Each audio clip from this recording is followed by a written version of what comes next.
पूरा प्रदेश चाह रहा है, चाहे मैं बात करूं ग्वालियर चंबल की, चाहे मैं बात करूं भोपाल संभाग की, चाहे मैं बात करूं महाकौशल या निमाड़ की या फिर मालवा की, हर जगह आम जनता की पुकार है कि एक बार फिर प्रदेश का नेतृत्व, प्रदेश का मुख्यमंत्री कमलनाथ जी बने। लेकिन इस चुनाव में जनता ने 15 साल भाजपा की सरकार भी देखी और 15 महीने कमलनाथ जी की सरकार देखी और फिर उसके बाद 6 महीने भाजपा की खरीदी हुई सरकार भी देखी है। और आज ये बात जनता पूरे मध्य प्रदेश में कह रही है कि जो काम भाजपा के लोग 15 साल में नहीं कर पाए, वो काम कमलनाथ जी ने 15 महीने में करके दिखाया। कि एक मजाक पूरे मध्य प्रदेश में चल रहा है, सोयाबीन की फसल भी सिंधिया जी जैसी हो गई। नखरे बहुत किए, नाटक बहुत किए, लेकिन अंतिम समय में धोखा दे गई और यही आज हालत सोयाबीन की भी हो गई है। जो सिंधिया जी ने किया, कांग्रेस के साथ तो किया, लेकिन जनता के साथ भी किया। और आज हमें यही साबित करना है पूरे मध्य प्रदेश में कि जब लड़ाई होती है, युद्ध होता है धनबल और जनबल में, तो कौन जीतता है? जनता का दल जीतता है। और आज हमें यही साबित करना होगा। पिछले कुछ समय से मैं भी आप सबके भी लगातार आते रहा हूं, यहां तक कि एक दिन मेरा बेटा मेरी श्रीमती से कहने लगा कि मैं भी आगर जा रहा हूं। तुमने सोचा तुझे कैसे पता आगर क्या है? तो घर पे बात होती रहती है आगर, तो उसको इस पर आगर कोई जगह है, तो क्यों है नहीं कभी यहां पे। मूल बात यह है,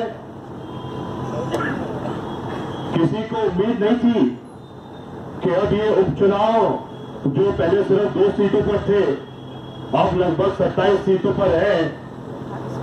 किसी को उम्मीद नहीं थी कि ये चुनाव मध्य प्रदेश के भविष्य के लिए इतने महत्वपूर्ण चुनाव होंगे। जनवरी फरवरी में तो ये सिर्फ आगर का एक उपचुनाव था, लेकिन आज ये उपचुनाव पूरे मध्य प्रदेश का उपचुनाव है और इतिहास गवाह है। और आप सब ये बात मेरे से बेहतर जानते हो, जब से देश आजाद हुआ है पिछले 70 सालों में, दुर्गा भैया, जब से देश आजाद हुआ है पिछले 70 सालों में हम सिर्फ 3 बार कांग्रेस जीती आगर से, सिर्फ 3 बार। लेकिन आशा की ये बात है कि जब भी आगर से कांग्रेस जीती है तो मध्य प्रदेश में सरकार भी कांग्रेस की बनती है।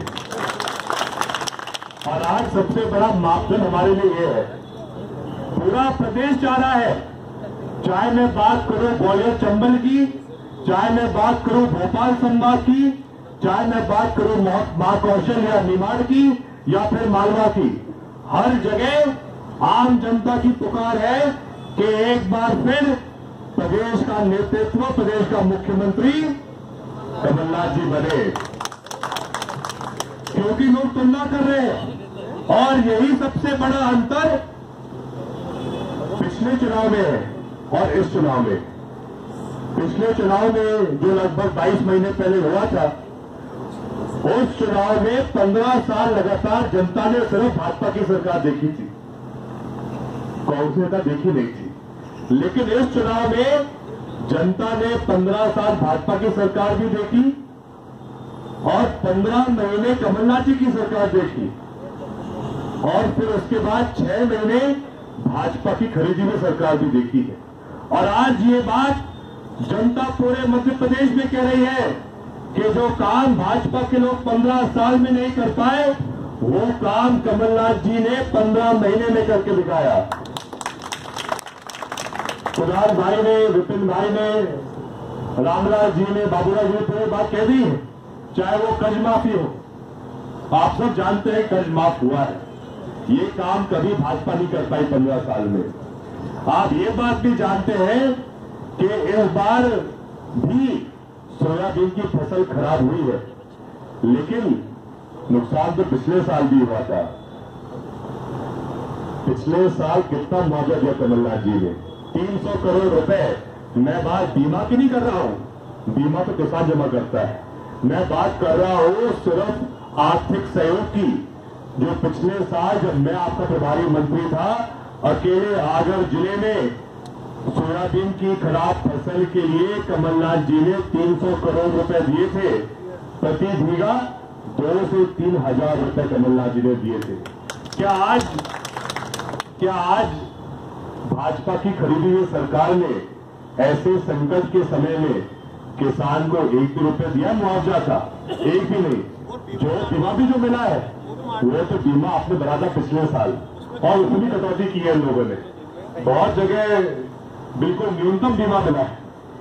मैं तो आपसे कहना चाहता हूं, आपने ये बात बढ़ोत में सुनी होगी कि एक मजाक पूरे मध्य प्रदेश में चल रहा है, सोयाबीन की फसल भी सिंधिया जी जैसी हो गई।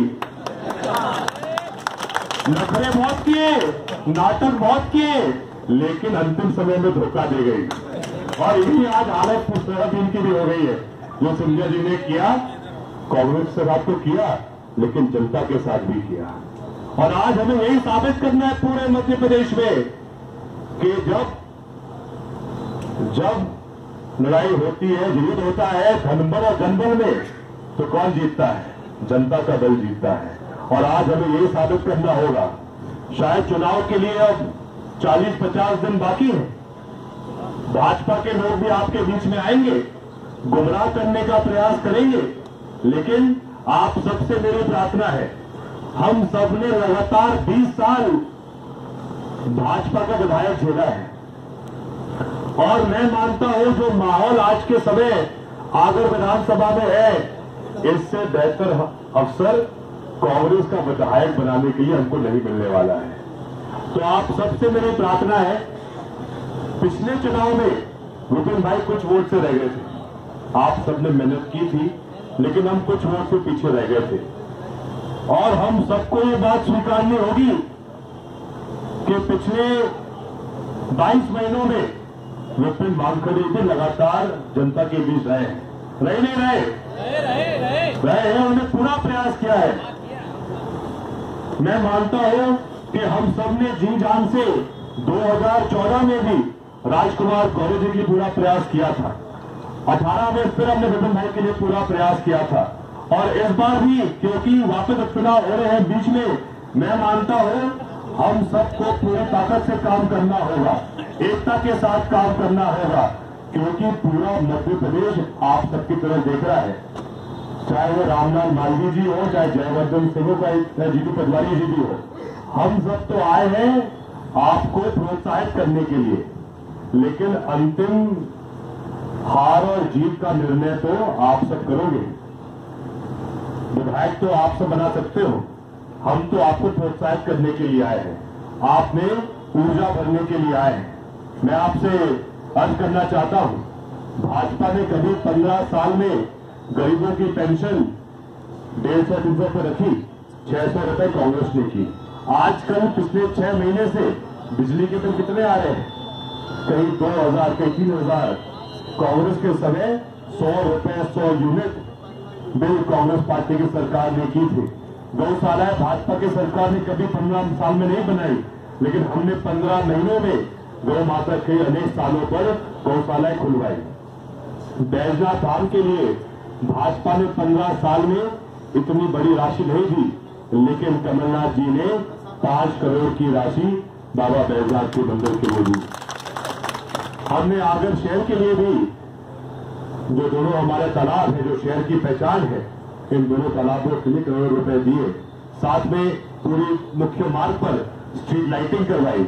इसके अलावा गरीबों को पट्टे दिलवाए। और कुछ लोग रह रहे थे, लेकिन भाजपा ने कभी गरीबों को ऐसे आवासीय पट्टे नहीं दिलवाए। और मैं आपको आश्वासन देता हूं, अगर सरकार वापस कांग्रेस की बनेगी तो जो ऐसे और शहरी गरीब लोग रह गए हैं, जिनको अभी तक इसलिए पक्का मकान नहीं मिला है क्योंकि उनके पास आवासीय पट्टा नहीं था, तो इन सबको भी हम आवासीय पट्टा दिलवाएंगे। ये कांग्रेस पार्टी की जिम्मेदारी रहेगी। मैं पुनः आपसे यही बात कहना चाहता हूं कि ये चुनाव कमलनाथ जी का चुनाव है, और हम सब ये बात जानते हैं कि अगर कमलनाथ जी पुनः मुख्यमंत्री बनेंगे तो पूरे प्रदेश का भला होगा, आम जनता का भला होगा और हम सबको एकता के साथ, पूरी ताकत के साथ काम करना है। मुझे पूरा विश्वास है कि आज जीतू भाई हमारे बीच पधारे हैं मुख्यमंत्री के रूप में। इनके भाषण से यहाँ पे उपस्थित कांग्रेस पार्टी के एक एक नेता को, एक एक कार्यकर्ता को और ऊर्जा मिलेगी और ताकत मिलेगी। जिस प्रकार से जीतू भाई पूरे मध्य प्रदेश में किसानों की आवाज उठाते हैं, युवाओं की आवाज उठाते हैं, मैं मानता हूं इनके यहाँ आने से यहाँ पर एक एक हमारे कार्यकर्ता को और ताकत मिलेगी। बहुत बहुत धन्यवाद। जय हिंद, जय भारत।